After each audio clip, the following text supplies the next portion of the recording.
Hey, what's up, guys? I hope you guys are doing well. My name is Dr. Boyce Watkins. Welcome to drboycetv.com, the home for intelligent black people. So if you're black and intelligent, let me know. Put your hashtag B1 in the chat. B1 means that we are black first.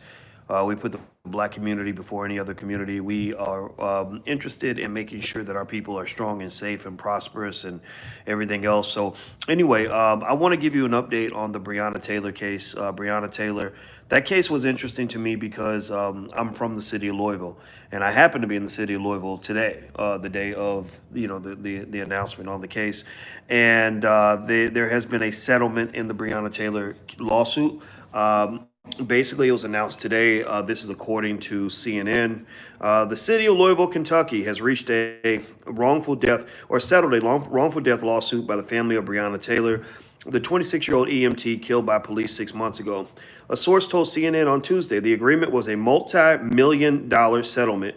It was the largest multi-million-dollar settlement in the history of the city. The previous largest settlement ever was 8.5 million. So this one is at least 8.5 million. Let's see here. Taylor's family confirmed this to Taylor family attorney Sam Aguilar also confirmed to CNN there's a settlement in the case. The city's response the city's response in this case has been delayed and it's been frustrating, but the fact that they're willing to sit down and talk significant reform was a step in the right direction and hopefully a turning point. Taylor's family sued the city after Louisville Metro Police broke down the door to Taylor's apartment and fatally shot her while executing a late-night no-knock warrant in a narcotics investigation on March 13th. Louisville Mayor Greg Fisher is expected to announce the settlement later Tuesday in a joint press conference with the Taylor family attorneys. Speaking to News Radio 840 WHAS on Tuesday morning, he declined to comment on the settlement, saying, quote, "I don't have anything to announce on that at this time." A CNN review of the shooting found that police believe Taylor was home alone when she was, in fact, accompanied by her boyfriend, who was legally armed. That miscalculation, along with the decision to press forward with a high-risk forced entry raid under questionable circumstances, contributed to the deadly outcome. Taylor's boyfriend, who said he believed the home was broken into, shot and injured an officer, and police killed Taylor in return fire. The officers were not wearing body cameras. None of the three officers involved in the flawed raid has been charged with the crime. One officer, Brett Hankinson, was fired in late June for wantonly and blindly firing 10 rounds into her apartment. Then interim Louisville Police Chief Robert Schroeder wrote, "The fatal police shooting has led to months of protests in Louisville across the country. Attorney General Daniel Cameron, the first black person to hold the post and a Republican rising star, was made a special prosecutor in the case earlier this year. And the FBI has opened an investigation as well. A grand jury has been impaneled to investigate the shooting, et cetera, et cetera, et cetera." So it sounds like what you got here with the Breonna Taylor's case is you have a massive settlement, to the family. You also have a commitment to significant reform in the police department. It looks like also one of the officers got fired. Let me ask you this: yes or no? Do you feel satisfied with this? Do you feel like this was enough, or do you feel like more should be done? I know there are a lot of people who feel that the officers should be arrested and charged, and so yeah, I see no convictions, no convictions. Yeah, I think that is obviously a legitimate sort of thing. And, I'm going to tell you, the Breonna Taylor case was very close to me because for two reasons. One, because I'm from the city of Louisville. Three reasons, actually. One, I'm from the city of Louisville. Two, my best friend Greg got killed, in Louisville in 1996, not too far from where Breonna Taylor was killed, and I'm actually going to go see his daughter today. So it made me kind of think about just some of the tragedies, we've seen in this city. And then three, I know a lot of cops, a lot of black cops, particularly on the Louisville Metro Police Department. My father was a cop in Louisville for 25 years. So my goal was always to figure out what was really going on. Like, what was the real situation? What was the real deal? What was happening? Why is there controversy around this? And I still don't know. I still can't say for sure exactly, exactly precisely what was going on. I did see where there was a linkage between gentrification, that that when you want certain blocks, when you want certain neighborhoods, maybe you use the police as soldiers to go in and clear out those neighborhoods, which obviously is wrong. We know that that's not cool. I think also that there's realities that have to be confronted in terms of, like I listen to all sides, the right, left, everybody, everything in between, and I'm not. I just have to say, like, it's one of those things where it might not be as clear as the public wants it to be. I just will say that I have to just say that. That's all I'm going to say on that. Is that sometimes the truth isn't consistent with what we want it to be, and and so it made me sad all the way around the block. That's all I'm going to say. I'm not going to say more because I don't really want to dig into that too much because I'm still trying to process this. I think that when we're talking about police reform and then also black people dealing with the police, I tend to look at all the shootings as one incident, right? I look at every shooting as just, okay, that's one situation between that person and the police. That is important, but I think that we make that a little bit more important than it needs to be in the sense that that's symbolism. That's one incident. When I think about criminal justice reform, I'm not thinking about any one person. I'm thinking about the 100, 200, 300,000 people who were locked up, under mass incarceration in the Joe Biden, Bill Clinton crime bills. I think about the tens of thousands of people that are in prison right now, most of whom have a punishment that exceeds the crime, who are being raped in prison, beaten in prison, starved to death in prison, frozen out in prison, mistreated in prison, abused in prison. That's what I'm thinking about. When I think about criminal justice reform, I see police shootings as the one topic that white people gave you permission to be infuriated about. So because we are collectively, black people are the biggest white supremacists that there are, and we tend to get our cues from white people. We tend to pick our talking points from white people. And what do I mean by that? Well, and I don't mean to say it in a way that's going to insult you, but I got to tell the truth. The only reason black people are really talking about police shootings like this is because white media has been covering this. Before, when white media wasn't covering it, y'all wasn't really talking about it, not at the level you're talking about it now. And one thing white media has not yet given you permission to really address is the fundamental systematic destruction of black families that has resulted from mass incarceration policies going all the way back to before Joe Biden and Bill Clinton wrote that crime bill in 1994, putting 100,000 cops on the street. I mean, seriously, the people that are coming to me saying you need to vote for Biden, vote for Biden, vote for Biden. I'm like, well, how can I vote for Biden and be in favor of police reform at the same time? Most of those corrupt, dirty cops were put on the street by Biden and Clinton's crime bill. They put 100,000 cops on the street, built a bunch of prisons, put billions of dollars into those prisons. And I don't give a fuck if you disagree with me. I'm not here to tell you what you want to hear. That if you want to hear what you want to hear, then go to these bullshit media outlets that lie to you all day, that feed you white liberal nonsense and pretty much control your brain. Go there. You're not smart enough to be on this channel. You're just not. This is not a place for people that go along with the pre-existing narrative. This is for people that really want to understand what's going on, who really want to understand how to solve the problem. So, does my heart go out to Breonna Taylor? Absolutely. She's a young lady. She didn't deserve to die, and that's terrible. But I know thousands and thousands of people out there whose cases will never get any attention because we focus on one goddamn shooting at a time. We focus on one incident at a time. Like, how the fuck can you think about 10,000, 100,000 other people that are being tortured in prison right now when you're going from one symbolic incident to another, one Al Sharpton ceremony to another, one Ben Crump payday to another? Like, I don't really care about Ben Crump's multi-million-dollar settlement. No disrespect to Ben, he's a smart lawyer, but I don't care about that. I don't care if the family got $10 million. I want them to get it. Sure, why not? Yeah, cool, good for you. What I really want to see is I want to see us go in there and just raid that motherfucker. I want to see us open up the whole damn prison system and deal with all the people that didn't get killed by the cops. I'm serious. It's like weird. It's like almost like church. Like we take one person who gets shot and we'll put them on the mantle like Jesus and we'll be all staring at the mantle, and making murals and everything else. And I get that, right? People need symbolism. I don't need it as much as other people do, but there are people out there that need it, and that's fine. They need something to believe in. I get that. But that is Magicians use this. They use this. This is a weapon of mass distraction. You see, when you're focused, when you're sitting and praying and holding vigils and spending all your time thinking about, let's say, George Floyd, well, then that very same week that George Floyd was killed, there were dozens of people shot up in Chicago alone. There were babies being shot in the head, getting their brains blown out in the streets. Black people didn't give a fuck because everybody was like, George Floyd, justice for George, you know, and I'm not as much of a sentimental kind of person as I am a solutions oriented person.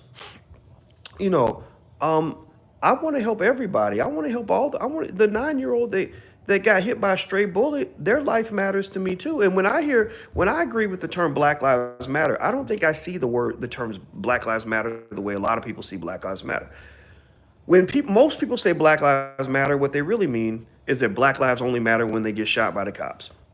Or when they say Black Lives Matter, they really don't mean all Black Lives Matter. They mean that one person that we're talking about that week, their life matters, and we're not going to really talk much about anybody else. When they say Black Lives Matter, they're really talking about a specific vacuum, a specific context, specific incidents.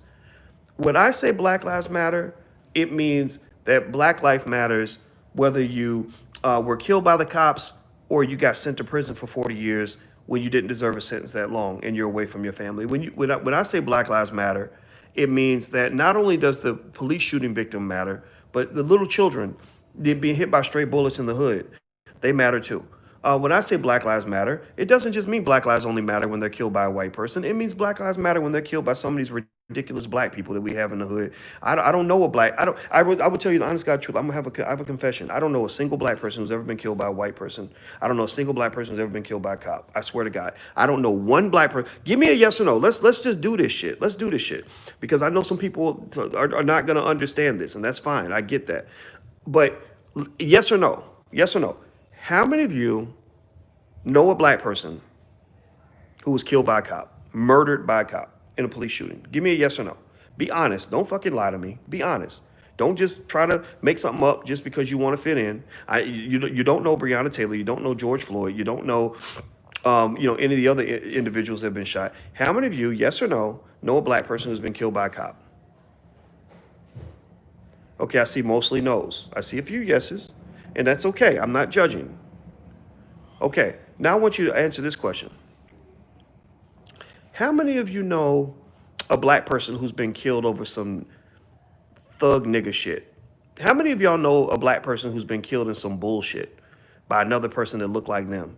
How many of y'all know a black person that was shot at the club, maybe got gunned down in a drive-by, maybe got hit by a stray bullet in the hood, maybe got into a domestic violence situation where the man came back and shot his wife, was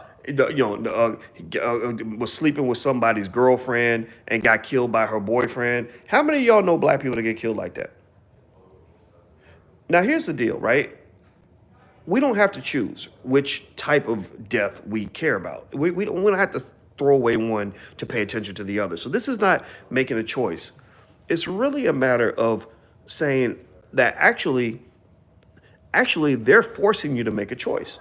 They're forcing you to ignore one type of death so you can focus on the other. Like, so when I bring up violence in the hood, people will say, well, that's a whole different issue.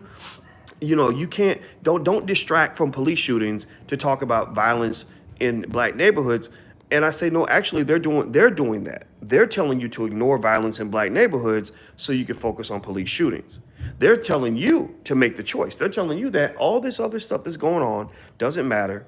All that matters is if somebody gets killed by a cop. I just want to challenge that a little bit.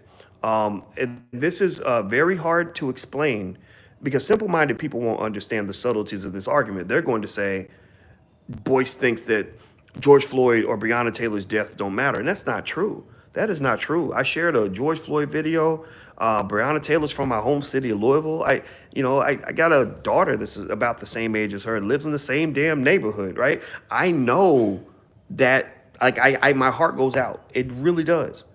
But my heart also went out when that little 9-year-old boy got shot in some gang shit in Chicago when the gangsters like followed the little boy and tricked him, offered him some ice cream or candy, and then shot him in the head so they could get back at his daddy. My heart goes out to him too.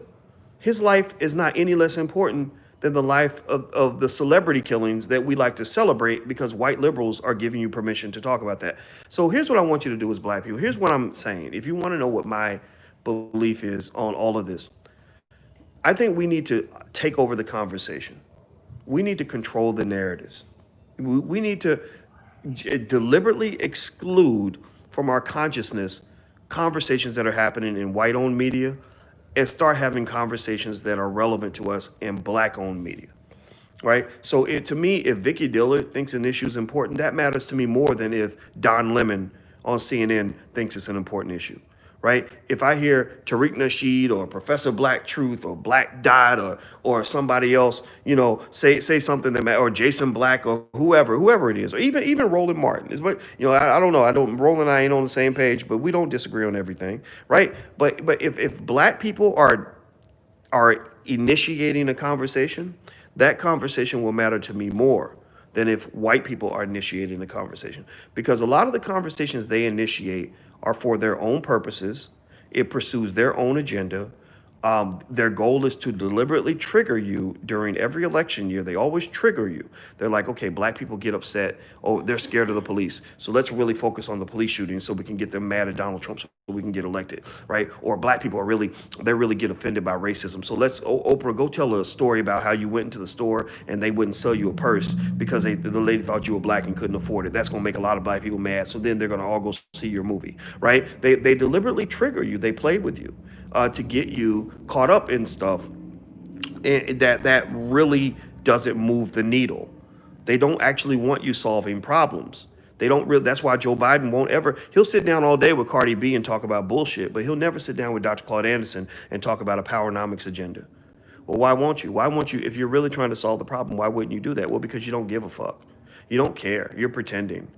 Again, Donald Trump wanted the Central Park 5 to be executed, right? So that makes him a prick. I've always known Trump was a prick. I knew that 25 years ago. But then Joe Biden is the guy who put these cops on the street in the first place. Joe Biden was a cop's cop. He was a cop's buddy. Kamala Harris was the top cop in California. These people worked overtime to put black. So I'm not saying that they're all necessarily all bad or all good. I'm saying that just stop being stupid. That's what I would say to all of us. Just let's stop being stupid, please. So with this whole thing, here's what I'd like to see. If I'm elected president this year, here's what I want. I would like to see real criminal justice reform. Very easy to do. I want whoever's elected, whoever gets the black vote, Biden or Trump, I don't give a shit, or a third party.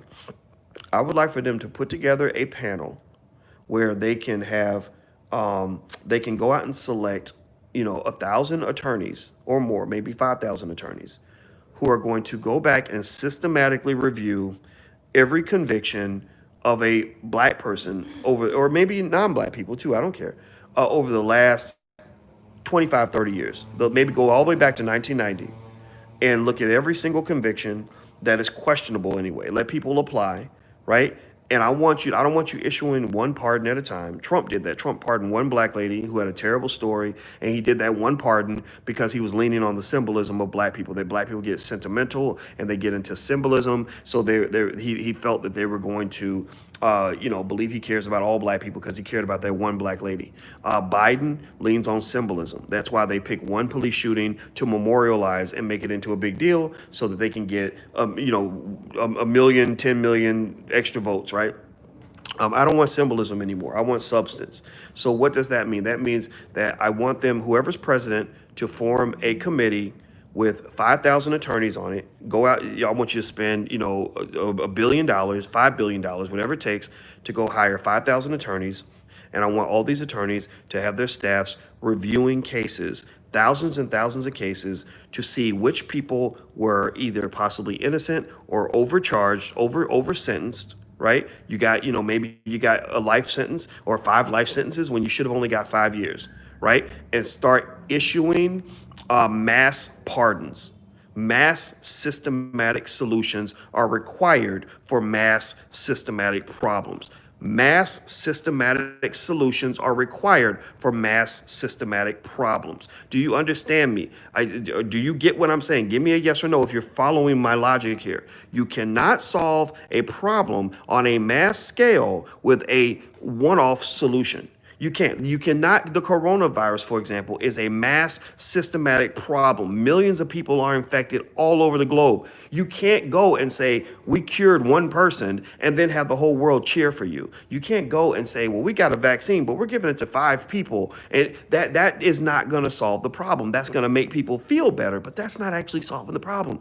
When that vaccine comes out, they're going to manufacture billions of units of that vaccine, billions of units of that vaccine. So right now, the bigger virus in America is not the coronavirus, it's the negronavirus. It's not the coronavirus, it's the negronavirus. It's the virus that is it's the white supremacy virus, it's the racism virus, it's the systematic oppression virus, it's the mass incarceration virus. So if you want to solve a virus that has a mass infection on an epic scale like that, it is required that you have a mass solution to that virus. So when you solve that problem, when you create the vaccine for mass incarceration, I don't think Biden's going to be that guy. I really don't. I believe that when Biden gets home with his wife Jill, and black people ain't listening, he's telling Jill, I'm really okay with all these black people going to prison. I feel the same way I felt back in 1994 when I was telling the whole world that they're super predators. But fine, you can believe in your white Jesus if you want to. I don't believe in him at all.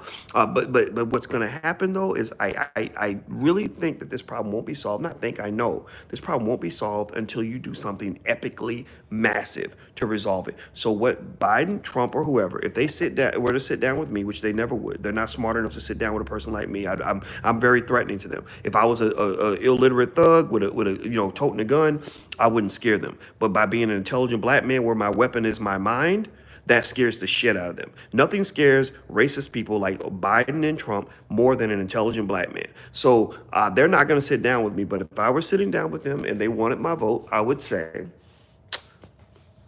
okay, so here's what we're going to do. I want you to give me at least $1 billion to solve this problem.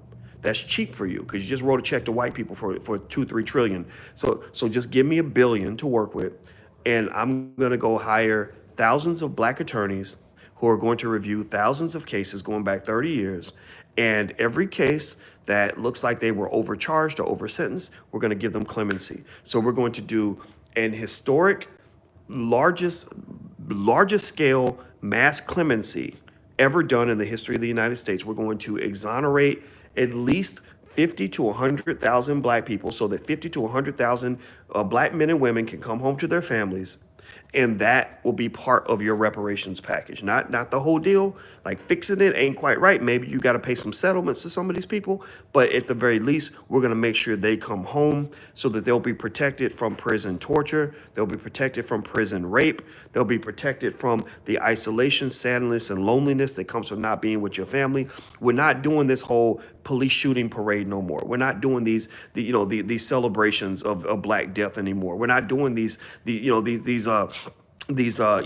afternoon specials on which black person got shot this week. We're not doing that because that's symbolism, and symbolism is not the same as substance. So give me a yes or no if you follow what I'm saying. I hope some people can understand me because this is such a hard topic to talk about. I really feel, I mentioned earlier today when I was talking about something totally different, that I feel like I'm in the twilight zone sometimes because the world is hypnotized by media.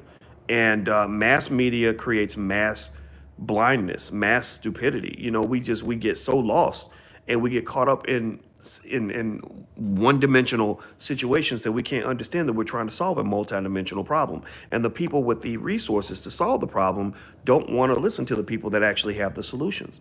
Think about it. I tell you what, I was really happy when I started speaking to more and more rappers, because I was like, well, shit, maybe people listen to rappers more than they'll listen to scholars, because we're just that far evolved. We're weirdly evolved as a community. And so when I would talk to the entertainment people and the rappers and whatever, my first test to decide if I even want to have a conversation with you is, are you even really trying to solve the problem? And are you intelligent enough to process what I'm about to break down to you? And then are you willing and capable enough to actually share that message? Like, are you, and so one of the things I give a shout out to people like Ice Cube or Charlemagne and some others is that like they were intelligent enough to process what I'm saying here, and also they were courageous enough to go against the grain because they understand the power of black celebrities. They understand something that Nielsen wrote about in one of their research studies. Nielsen, who teaches white companies how to get money out of black people, Nielsen basically said in their study, they told white companies, they said, black people listen to rappers more than anybody else. They said black people don't, and then after the rappers, it's their preachers. So if you want to get black people to buy your laundry detergent, you could put rat poison in the detergent, but just get their favorite rapper to tell them to buy it and they'll go buy it. And so, ultimately what they understand is what Nielsen understands, that black people listen to entertainers and athletes more than anybody else. So their goal is like, okay, we don't have to actually do anything for the whole black community. All we got to do is take care of the rappers and the athletes. All we got to do is take care of the entertainers, right? And so when I've talked to people who have access to these halls of power, the entertainers that they're reaching out to, I say, so how are they approaching you? What are they saying to you? They're all pretty much kind of saying like, hey, like they're telling me that if I play ball, if I just go along with what they're doing, that they're going to take care of me, right? When Russell Simmons and I'll give you one real life example, then I'm going to shut it down.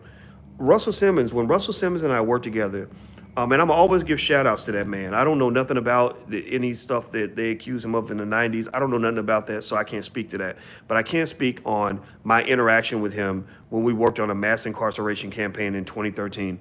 You can go look it up. It's out there.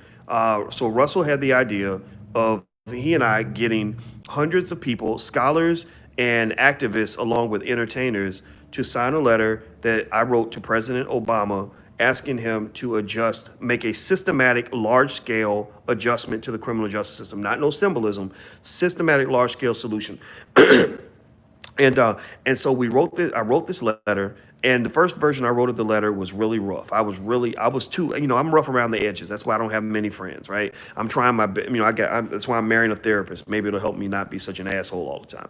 But anyway, I wrote this letter. First version of the letter was kind of, like, you need to fix this, like what are you doing? It was a lot like the way I talk to you guys now. That's just who I am.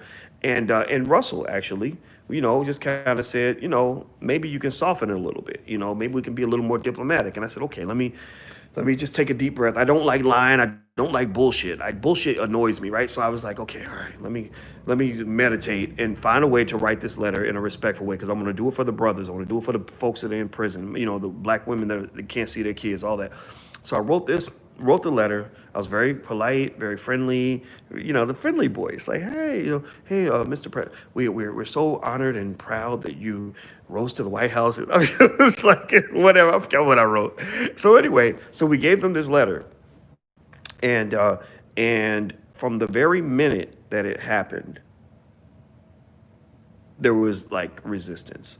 Like I'm talking about, and here's the thing, they didn't go after me. They didn't really deal with me that much. They had tried to deal with me earlier, and they kind of realized like, okay, this guy, we can't buy him. He's not stupid enough, and he's not really that important. He's not a rapper or anything. So he's just a professor. Like, who cares about what a scholar thinks? Like, rappers and entertainers matter. So they first they had tried with me, and then they just kind of stopped talking to me. I didn't want to talk to them either. But with Russell, they really came after Russell. They really, really, really came after him. And it was one of those things where it was like, all the other black entertainers are going along with this. Why don't you go along with this? And I was kind of like, yeah, that is kind of tough. I mean, because now all his entertainment friends, a lot of them that were just going along with the program, like, let's just get nothing done and let's just go to the like White House Christmas party and shit so we can take selfies with the president. Like, all of his friends were pissed at him. Valerie Jarrett was giving him shit. He was being alienated in a lot of really interesting ways. And to his credit, he stuck to his guns. He just said no. He said, I have too many friends that have gone to prison, and I'm not backing down on this. This is what you need to do. If Russell had decided to fold, that project never would have occurred. And we succeeded. Let me tell you how we succeeded. I've mentioned the story a little bit in the past. I don't talk about it too much, but for those who haven't heard it, I want to share with you. So here's what happened. So we got a lot of people to sign the letter. I got a lot of scholars and activists like Michelle Alexander, the author of The New Jim Crow. All the HBCU presidents signed the letter. I got, lots of like people like me, like the smart people, right? And then he got a lot of the entertainers, right? He got, Will and Jada and people like Chris Rock and and other people to sign. Jay-Z and Beyonce did not sign because I asked him specifically about Jay-Z and Beyonce. He said, man, I can't get Jay to do nothing. Now, Jay-Z has evolved. I think Jay-Z would sign that letter now, though. Beyonce would too. I think at that time, everybody was scared to be black. Everybody was scared to be too black. Now everybody want to be black. But this was 2013. Everybody didn't want to be black. But a lot of people signed, even the Kardashians signed, like a lot of, some white people signed too. And I was like, that's really cool that you can actually talk to white people. I don't talk to white people very often, so we got the letter signed by all these people, and the Obama administration started getting very nervous. They were like, damn, like, wow, like we can't stop this. Like so they were putting pressure on Russell. It didn't work, and then what set it off, and they still weren't going to do anything. They still weren't going to do anything for black folks. What set it off, and I have to just tell you the truth, give credit where it's due. What set it off was Justin Bieber. Justin fucking Bieber. This fucking teeny bopper dude that I can't name one single Justin Bieber song. I don't even like just the 2020 Elvis Presley. That's what he ain't nothing but a new Elvis Presley. Justin Bieber tweets our hashtag. It becomes the #3 most trending hashtag in the world. And that's when the Obama administration folded, was when Justin Bieber tweeted that shit out. Before that, Kim Kardashian had tweeted it, Kanye had tweeted it, all, Will and Jada. I mean, all these people were, were like really getting on board with this. It was Justin Bieber that literally set it off. And this is, it was like exciting, in the sense that that was what led to Eric Holder making one of the most significant criminal justice reform announcements in the last 30 years. That's when they finally came out and actually started doing something and said something. But also what was interesting, what made me sad was I said, I'm stunned that it took this much effort for us to even get our friends to do right by us, to even get our so-called friends to do what everybody knows needs to be done. And that's what it made me excited, but it also made me very pessimistic, because I said, God damn, if our friends hate us this much, then what are we going to do with our enemies? Because our enemies hate us. We know this. The Trumps hate you. The alt-right hate you, right? Our friends hate us. Biden and all those people, they ain't fooling me. Those people are not my friends. I saw what he wrote in that crime bill and how he talked about us 20 years ago. And then we hate us. We attack. We harm ourselves, right? So I was thinking. I remember just feeling like, fuck, like we have no friends. Even we aren't even our own friends. Like even we won't advocate for ourselves. Because we get caught up in the shiny shit. We get caught up in the celebrity. Oh, he's the first black president. Justice for John Doe. We get distracted easily. We get caught up in things that don't matter. We follow the wrong people. Like ignorant.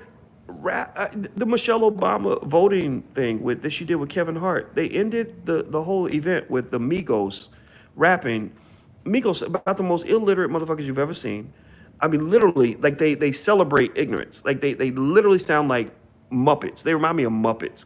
And they're rapping about cooking up dope with a Uzi, and my bitches is bad and bougie, and I'll shoot a nigga if I have to. Like just all this stuff.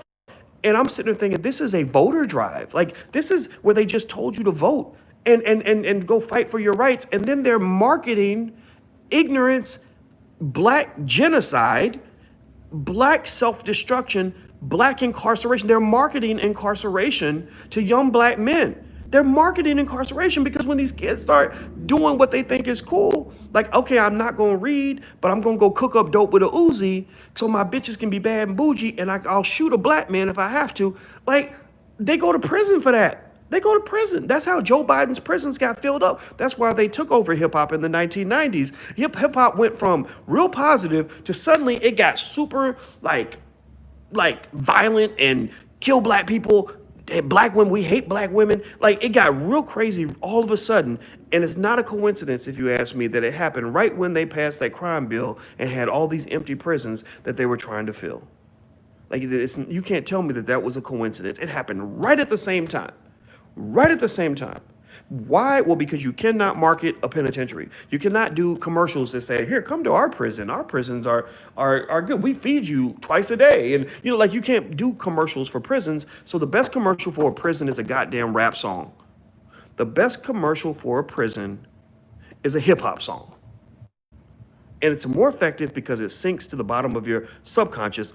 Marketers, any marketing expert will tell you that any marketing expert in the world will tell you that the best ads are the ads that you don't think are actually ads. The best commercials are the commercials where you don't even realize they're commercials. You're best being marketed to when you don't even know you're being marketed to. In hip hop, you don't know that you're being marketed to. They're marketing a lifestyle to you. They're marketing choices to you. They're marketing, they're marketing the drug industry to you, and you don't even know you're being marketed to. You just think it's a cool song with a dope beat. That's what you think. So I'm done talking. I don't have anything else to say. I would just say, first of all, let me just go back to Breonna Taylor. If you could, please hit the thumbs up button. Could you guys please take 1 second, hit the thumbs up button, because that really actually helps our algorithm and stuff like that. I want people to see this. I'm fighting against media that's much bigger than me, but my belief, my goal is, like, if we can reach maybe 2 or 3 million black people a week, maybe we can help shift some of this narrative, because I believe that truth is the ultimate aphrodisiac. I believe truth and intelligence and power don't have to be sold to you. All I got to do is show it to you. All I got to do is show you a vision of what it looks like to be, to be empowered and to be intelligent and to be successful and to be happy. All I got to do is show it to you, and naturally you'll want that, right? Freedom doesn't have to be packaged in a certain way. If I just give you a taste of it, then I think that is enough right there. So long story short, if you guys can hit the thumbs up button and share this video, that really helps us, because I really am in a battle. I really feel like I'm in a war. Every day I wake up feeling like a soldier, because I think we're in a battle where there are people that really want to harm us, manipulate us, set us backward. It's very important for us to represent ourselves in the most effective way. So with that being said, I'm going to say this. I'll summarize on Breonna Taylor by saying this. I'm glad her family got that massive settlement. I hope that they're serious about police reform in Kentucky. I doubt that they will be. Kentucky's a racist state. Muhammad Ali left Louisville for a reason when he was 18. I left Louisville for a reason when I was 18. There are a lot of problems that still exist in Louisville and exist in Kentucky. But what is also true is that the world is bigger than Louisville, Kentucky. The world is bigger than this one incident. The world is bigger than the Louisville Police Department. So what I want to see is, I don't want to see things change in Louisville. I want to see things change all across America and all across the world. So to make that happen, just remember this key idea. When you have a broad systematic problem, you need a broad systematic solution. A one-off solution will not work for a broad systematic problem. Do we get that? Give me a yes or no. Do you get that? Let's see here. Damn Dems, but do you love Kanye? Get on the ballot. I don't, Kanye, I'm not gonna say if I vote for Kanye or not. I don't see him as a person that, could run the country. No disrespect to him. I like the guy. He was a very nice guy when we talked on the phone, but I kind of am a fan of intelligent. Well, not that he's not intelligent. Scratch that. Experienced and mature people running the country. How about that? A person that's not too old, not too young. Maybe a mentally balanced 60-year-old who I would trust with nuclear weapons. That requires a lot of thought, and you have to balance a lot of things. And so if you want to know my honest to God opinion on politics, Trump is not the guy for that, because Trump does not have the right temperament. Trump is almost bipolar. He's a narcissist. He's a lot, and honestly, I think with Kanye having the up and down, I think that would be kind of tough with him being president. I think the strength of Obama is that Obama seems like a person that thinks everything through. I like that. I like the idea of a smart person who thinks things through carefully being in the White House. The problem with Obama, though, is that sometimes you can get paralysis of analysis. I think sometimes Obama came across a little bit cowardly. Like, so for example, and I think that Obama is the reason Trump's in office. And the reason I say that is because Obama was presented to the world as the best that we could ever get. Like he was presented as the Messiah. Like this is awesome. This is great. First black president. This is awesome. And then he had control of all the houses, all the sections of the whatever they call the branches of government. The Senate, the House, and the executive branch were all controlled by Democrats. A courageous a strong president would have went through like gangbusters and pushed through all the stuff that really mattered. Wouldn't give a shit what people think, would just kind of do what needs to be done.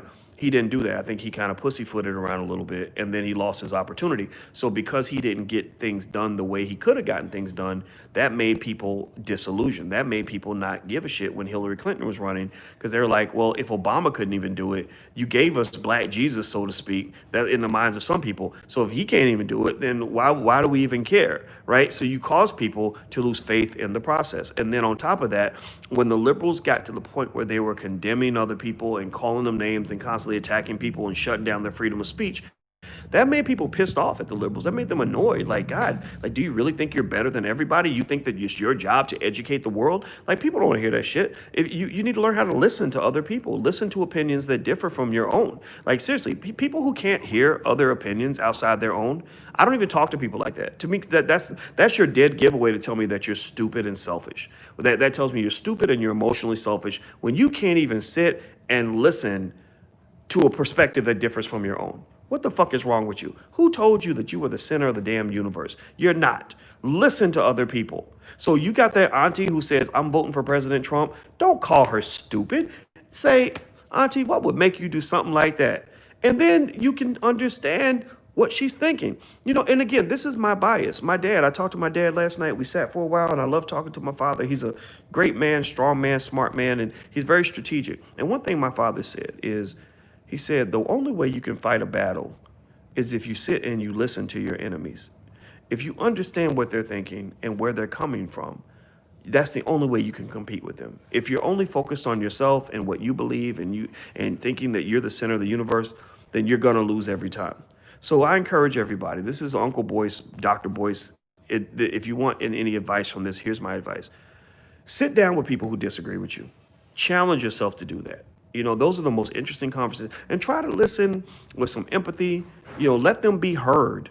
Acknowledge what they're saying. This is really good also for relationships. The whole country is going through what many of us go through when we go through a bad breakup. We go through a bad breakup, people start arguing and nobody's listening. Everybody's everybody's got something to say, but nobody's hearing what the other person said. Next thing you know, you're in divorce court, or you're crying because your relationship ended, right? Well, one of the things I learned from a therapist is, because we all crazy, Black people, we all crazy, I'm crazy too, is that you need to make sure people feel acknowledged. If somebody disagrees with you, you might think that what they're saying is complete bullshit. But if you don't make them feel acknowledged, then they're only going to double down on their opinion. They're only going to fight with you even more. You must let people feel acknowledged. So the reason the country is going through this big breakup, which is going to be the downfall of this country, by the way. There's a documentary on Netflix I encourage you to watch called The Social Dilemma, where they're talking about how this divisiveness is destroying America and is created through social media, only feeding you content that is consistent with your pre-existing viewpoint. This country is going through this big breakup because we're not acknowledging other perspectives. We're just looking at half the country and calling them stupid and crazy and terrible or racist or whatever, and we're not even sitting down with these people and saying, okay, as a human being, I just want to hear what you have to say. Tell me what you're thinking. Right? I'll make a point, you make a point. But at the end of the day, our great challenge, our great victory here is to see if you can be a Trump supporter and I can support Biden, and we can still be friends at the end of the day. I think that's okay. Now, again, some people aren't going to like that. Some people are going to say, oh, no, that makes you a sellout. That makes you weak. Well, those people don't have any goddamn friends, and those people will never get what they want because half the country isn't going to listen to them anyway. Half the country will write you off as crazy. So that's my 2 cents. That's what I believe. So if you agree, give me a yes in the chat.